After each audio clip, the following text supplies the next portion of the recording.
Assalamualaikum warahmatullahi wabarakatuh. Jazakallah khairan Ustaz atas pemberian ilmunya.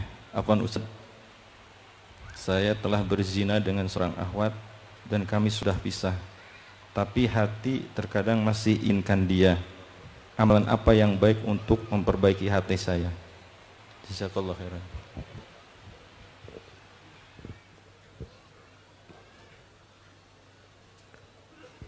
Ya Allah jemaah, semoga Allah menyelamatkan kita dari dosa zina ini jemaah. Jadi kalau bicara zina, Allah itu tidak hanya melarang zina, tapi Allah mengatakan wala taqrabuz zina, jangan dekat-dekat dengan zina. Karena kalau sudah dekat akan berzina. Sedangkan kita melihat ya kehidupan masyarakat di negeri kita ini banyak pintu-pintu zina yang memang dibuka. Contohnya, kenapa kok dipisah laki sama perempuan? Karena nggak boleh dikumpulin. Apalagi mereka yang sudah baligh akan tergoda. Tuh anak-anak SMA, laki perempuan kumpul, kuliah laki perempuan kumpul. Oh enggak Ustaz, hatinya terjaga. Siapa yang bilang? Antum coba tuh cek di Kementerian Kesehatan, di Komite Perlindungan Anak. Tahun 2013 62,7% tuh remaja melakukan seks bebas. 62,7%. Karena lingkungannya membantu mereka untuk itu. Liburan kemana, tamasya kemana, berdoa sama perempuan. Maka Allah tutup celah untuk perzinaan itu jamaah. Kenapa sih laki perempuan harus sekolah bareng? Kenapa laki sama perempuan SMA, SMP harus bareng? Emangnya kalau laki perempuan bareng, oh Ustaz, IQ-nya semakin tinggi Ustaz. Jadi kalau bareng itu jawab soal semakin bagus Ustaz. Oh gitu. Di mana penelitiannya? Antum lihat tuh di Jakarta ada sekolah namanya Canisius, punya Katolik. Sejak zaman Belanda. Sejak tahun 1927 atau 30. Itu mereka dirikan sekolah khusus laki-laki. Katolik jemaah, bukan Muslim.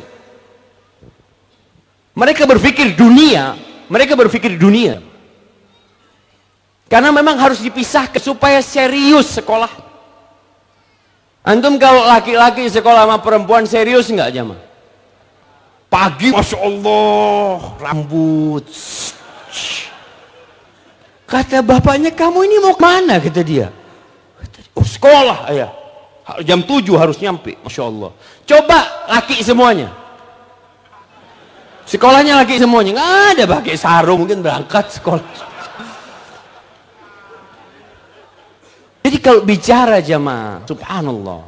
Sampai di Meksiko. Di Meksiko sana jamaah. Tempatnya banyak mafia. Itu bis perempuan khusus perempuan. Jauh sebelum di Jakarta itu ada busway yang mengatakan khusus perempuan, ada gerbongnya untuk perempuan. Meksiko udah duluan. Kalau bicara dunia mereka tahu ini nggak bisa dikumpulin. Apa faedahnya dikumpulin? Baik, anak kasih hadiah yang bisa menyebutkan apa manfaatnya kalau laki perempuan kumpul satu kelas. Ya, antum berdiri. Antum kumpul satu kelas sama perempuan? Iya. Ah, berdiri.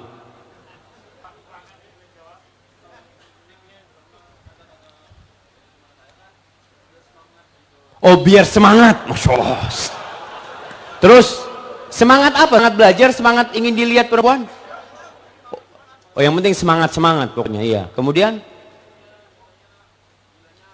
Nilainya bagus. Masya Allah, jemaah.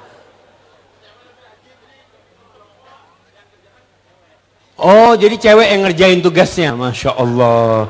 Jadi ngerjain cewek ceritanya Ustaz.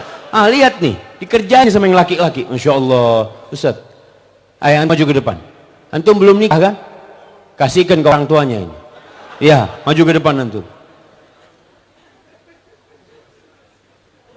Mulai besok jangan kumpul lagi sama perempuan sekolahnya. Kasih. Wallahi jamaah. Itu kita tuh darurat seks bebas. Itu 2013 seperti itu. Karena memang kumpul laki perempuannya. Mau berzina di kelas, berzina di kamar mandi, berzina di kebun, berzina di mana. Itu terbuka seperti itu. Jadi kalau dikatakan tadi manfaatnya apa? Antum bisa lihat yang sekolahnya itu sekolah yang khusus laki, orangnya jadi semua. Orang yang serius mereka. Kalau tadi katakan kalau ada yang cewek suruh ngerjain tugas ya atau apa, seperti nggak ada. Ini ngerjakan kerja sendiri semuanya. Maka tolong kita mulai berpikir. Secara agama Allah mengatakan wala taqrabuz zina.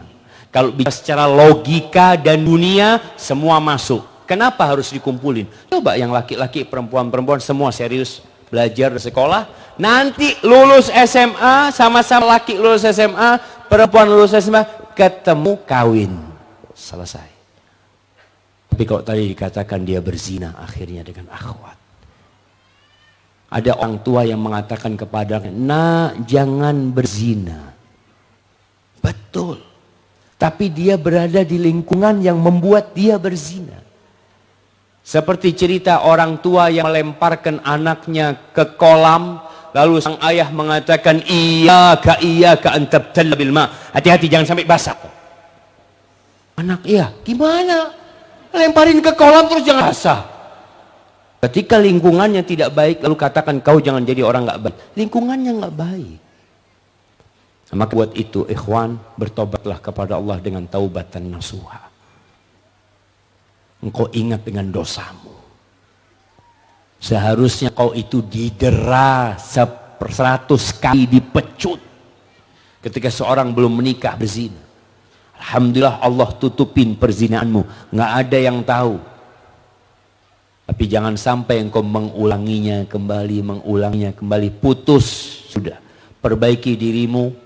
Hubunganmu dengan Allah subhanahu wa ta'ala. Kalau engkau mau menikah, carilah wanita yang soleha. Kalau tuh perempuan yang tadi itu sudah bertobat pula, maka silahkan dia. Kalau enggak, mungkin dia berzina dengan orang lain lagi. Sebagaimana engkau kalau enggak tobat, mungkin kau berzina dengan orang lain lagi. Allah jemaah, kita perlu meredam nafsu kita. Allah mengatakan wa amma man khafa maqama rabbih wa nahan nafsa 'anil hawa fa innal jannata hiyal ma'wa. Siapa yang takut dengan persidangan kelak di mana dia akan dihadapkan di hadapan Allah Subhanahu wa taala dan dia tahan nafsunya dari keinginannya, maka surga bagi dia.